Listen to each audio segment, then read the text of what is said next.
To try and remedy the lack of videos I've done discussing trombone and euphonium mouthpieces on this channel, we're going to integrate a couple of these videos in this year's Scholastic Brass Special. This particular mouthpiece I started playing on a few years ago and spent quite a while using it as my main on euphonium, then put it away for a while when I was exploring other options on the euphonium, and then brought it back to use on trombone. And now, through extensive testing, I've determined that it's not my personal fit, but I really enjoyed my time with it on both instruments, and I think it is very viable on both. Hence our discussion of it today. Let's get started. How's it going, everybody? It's your host, Sam, here, as per usual. Once again, welcome back to Season 3 of the Scholastic Brass Special on the Samuel Plays Brass channel, where today we are discussing the Denis Wick 4AL. This is a very cool mouthpiece that you'll definitely want to stick around and learn more about. It's got a lot of history, a lot of fun features, and, like I said, it's great on both trombone and euphonium, so stay tuned. Let's start today's video off with a little historical discussion. Picture this for me. A long time ago, in a galaxy not so far away, the London Symphony Orchestra was contracted to record the soundtrack of the original Star Wars film. At the time, Denis Wick, yes, the guy who made this mouthpiece and so many others, was principal trombone of that orchestra. The trombone section at the time was using Conn 88H trombones, which is what I use today, and Bach 4G mouthpieces, which is one of the mouthpieces I use today. And they liked this combo in terms of the sound and the unity across the section, but what they weren't fans of was the response and the clarity. Specifically, they wanted better in those areas around that high B flat to high D range. And Denis Wick decided that he was going to make the next revolutionary trombone mouthpiece. And so after tinkering around, supposedly, with an old Salvation Army euphonium mouthpiece and making some tweaks to it, he came up with what at the time he called the Model 4, which would then go on to be the 4AL. So for those of you who are less familiar with Denis Wick's catalog, let's talk about how the 4AL gets each part of its name. Firstly, the number 4 refers to the inner diameter or cup diameter of the mouthpiece, depending on what you want to call it. Generally, it's measured across the cup from one wall of the rim to the other, and the Denis Wick 4 does indeed turn out to be very similar to the Bach 4 in that both 4s clock in right around 26 millimeters on the dot. This is a fairly large inner diameter. It's pretty beefy, but I wouldn't say it's excessively large. Definitely once you're, upper high school, you have a strong set of chops, especially college or an adult player. If you want a little bit more beef in your sound, the 4 is a relatively popular inner diameter choice. Then the first letter, A, refers to the cup depth of the mouthpiece. Denis Wick offers A, B, and C cups depending on the mouthpiece. C is generally only available on a small shank, whereas this is a large shank mouthpiece. Large shank mouthpieces tend to only have A's and sometimes B's depending on the size. And the Denis Wick A cup is similar to the Bach G cup in a few different ways. Firstly, it's the deeper of the mid-sized cups available, so if we're talking diameters like 4 and 5, for 4ALs, 4BLs, 5ALs, 5BLs, the A cup is the deeper one. But like the Bach G, the Denis Wick A does not actually stay consistent in depth between different numbers.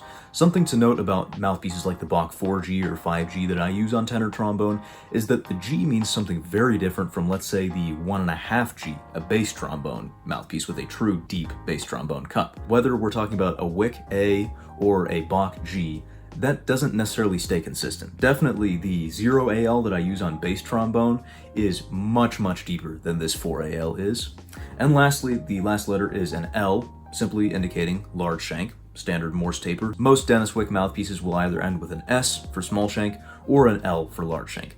There are exceptions like the 4AY, which is a small shank version of the 4AL, or the 4AM, which is the medium shank equivalent for certain British euphoniums. Let's talk about a few other features of note as well, even if they're not specifically notated on the size. First things first, a lot of people find that Denis Wick mouthpieces have quite flat and padded rims. This is the case for most of their mouthpieces, and indeed this one. We have here a nice flat 6.72 millimeter rim. This is going to be more familiar territory, I would say, for Schilke players than for Bach players, and in fact, the biggest reason I don't typically use Denis Wick mouthpieces on tenor trombone or euphonium anymore is because once I got onto Bach rims, then I found out they worked better with my chops and the way my face sits on the mouthpiece. And trying to play on Denis Wick mouthpieces, as much as I loved the sound, it became a little bit of a hassle in terms of endurance and flexibility. But something to bear in mind is that we all play in different ways, and I think a lot of people actually do prefer the flatter rim contour. Especially on trumpet, I find most people seem to use flatter rims than I do, whereas I across most of the brass family, except maybe bass trombone and tuba, I really do seem to prefer kind of the roundest, almost like sharpest rim possible. I'm kind of in the minority there. Now the cup is interesting. We talked about the cup and what a Denis Wick A means at a surface level, but it's an interesting sort of shape as well, and I think it does harken nicely to its origins as a Salvation Army Euphonium mouthpiece. This mouthpiece has a pretty clearly defined V shape at the top of the cup, but then it kind of forms a flatter U-shaped bottom, which is interesting. You can see a very clearly defined throat entrance. Whereas if you look at a Bach 4G from most eras of manufacture, what you'll see is the start of the cup is more U-shaped in that the sides drop almost straight down, but then you get kind of this gradual V into the throat.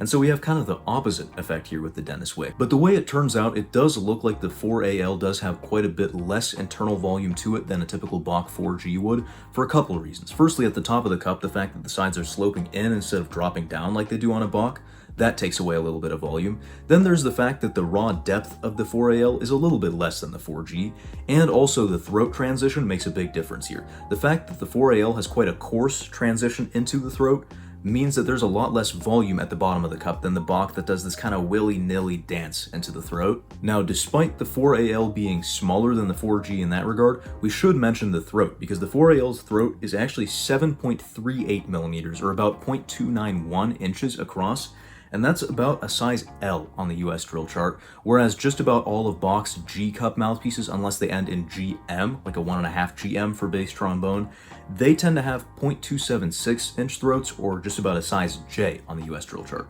so actually pronouncedly smaller than what this is. And on the other end of the throat is the backbore. The catalog says this one is barrel-shaped, as is the case for most of their A cups, and this is a fairly large backbore design. If you want more of a medium backbore feel, you can try out the 4A BL, which is a 4A cup with a BL backbore.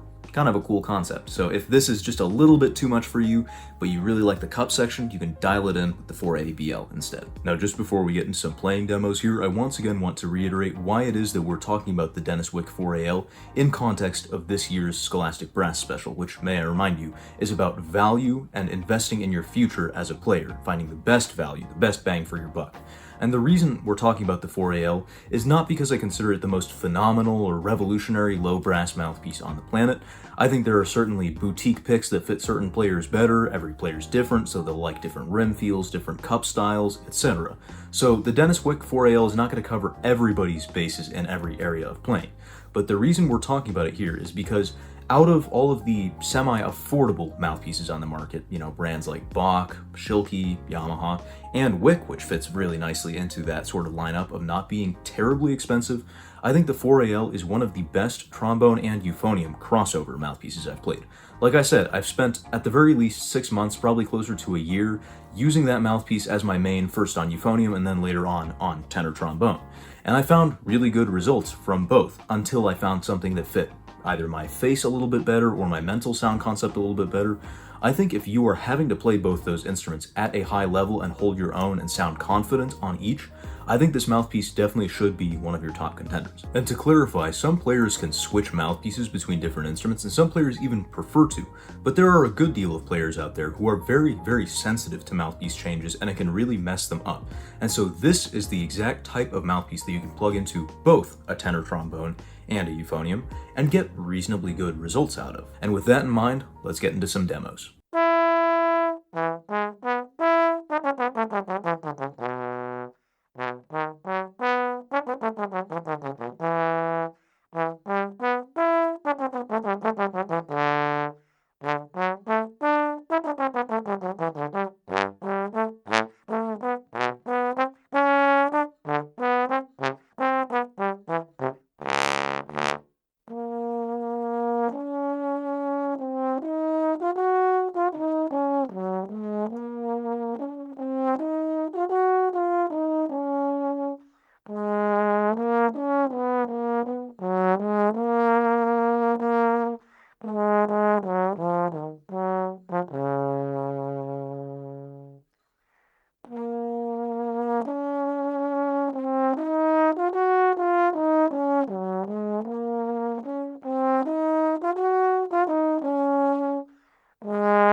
So let's talk about some general playing impressions before we get into the nitty-gritty of using this on trombone versus euphonium.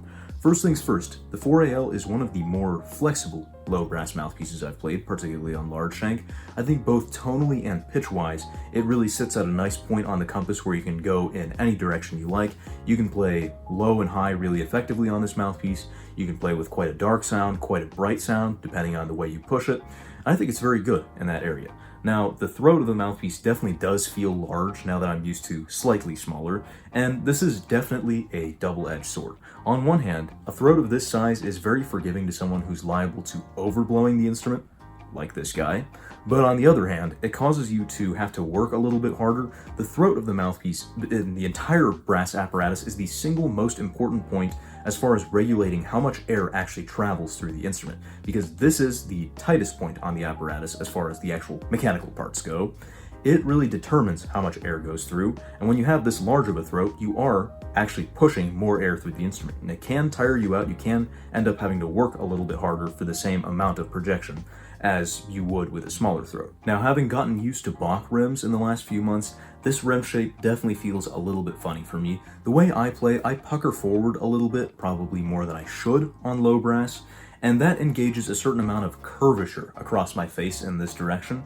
And so when my lips are engaged in playing position, I almost feel like I'm only grazing the inner edge of the rim, which feels really weird. It can actually feel quite sharp for me.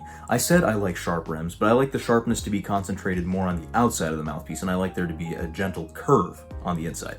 That's the type of rim I like, and this ends up not really cooperating with my face or way of playing. Now, like the Bach 4G, the 4AL is a little bit tiring for me on first trombone, but in very different ways from the 4G. The cup depth and shape are more palatable in that the cup is a little bit narrower and comes to its bottom a little bit quicker and more decisively than the 4G does, but that throat and backbore are definitely a little tiring for me. But then again, I'm not a trombonist, I'm a trumpet player. I think most high school and college first trombonists are in better chop shape than I am and would do better with this mouthpiece. Now, the 4AL does pretty much give you free low notes and a lot of volume on the low notes on trombone.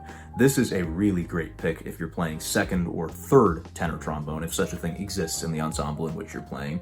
And we're talking in the context of classical here, not jazz band. Now, what I'll say about the sound is without a good set of chops and technique behind it, the sound can lack focus if you're not careful, but on the other hand, for the edgy player like yours truly who tends to overblow, the edge does get rounded off really nicely, and I think the sound has a nice blossom to it at soft dynamics, as you heard in the lyrical excerpt, hopefully. By the way, if you didn't listen with headphones, it probably didn't sound very good. Do me a favor and go back and put some headphones on and listen to it that way.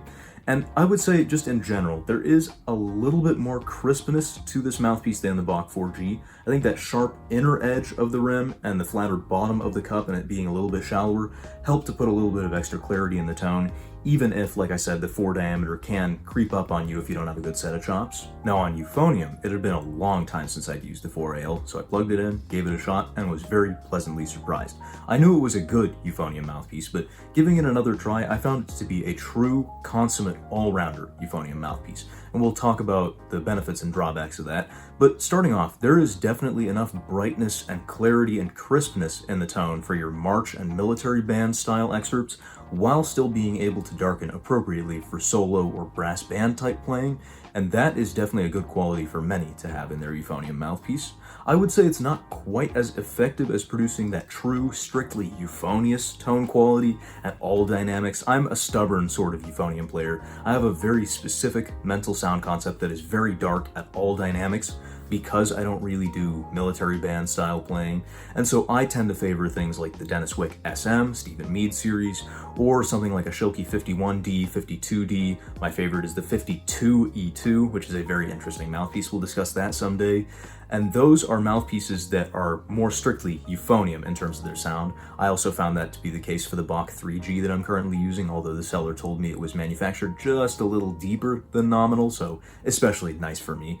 But nonetheless, I shouldn't get too off topic here because the 4AL, like I said, is really a great consummate pick for the typical euphonium player. I think it also maintains great focus up high, and it has quite a decent low register. You can get down to your pedal C's and B's with this thing on euphonium. I think Denis Wick mouthpieces in general, and indeed the 4AL, are a great choice at the high school or college level of playing. They're relatively affordable, one of the more affordable choices on the market, and they perform very highly for their price tag. So I think they're a very viable choice at that age and a great investment for a high school or college player until, years down the road they figure out what sort of crazy combination of boutique pieces works best for them. For players who prefer a thicker and flatter rim, again, this is great for endurance. You can really lean into this rim with minimal consequence as compared to a Bach rim. And it's a good choice for people who have fleshier lips and want a wide inner diameter, but don't want to fall into, a bottomless cup the way the Bach 4G can feel for some people.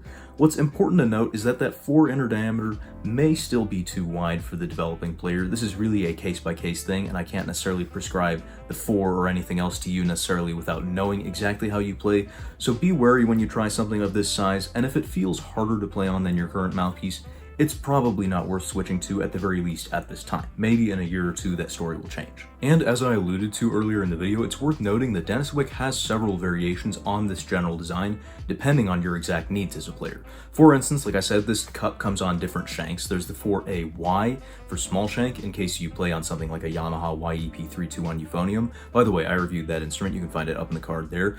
That instrument is a really nice one, but it desires a larger cup, and the 4AY could be a good match for that. As maybe for a medium bore tenor trombone that you're trying to get as big of a classical sound out of as possible, you might consider the 4AY for that as well. There's the 4AM also on a medium shank for certain European fitting euphoniums. Denis Wick is pretty good at providing all of the different shank types on all their mouthpieces, so that could be an option to explore.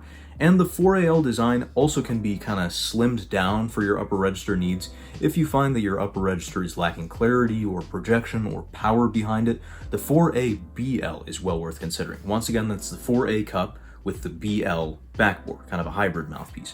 While the 4AL was designed to project better in the upper register than the Bach 4G, it may still not be focused enough for your needs, and the 4ABL is a really good option there. But if you really do want to size down in terms of cup depth, you can go the whole mile and get a 4BL, or on small shank, a 4BS.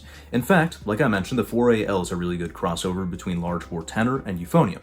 But let's say on top of being good at both of those two, you also need to play small bore jazz trombone, but you want to maintain this rim feel, this inner diameter, etc.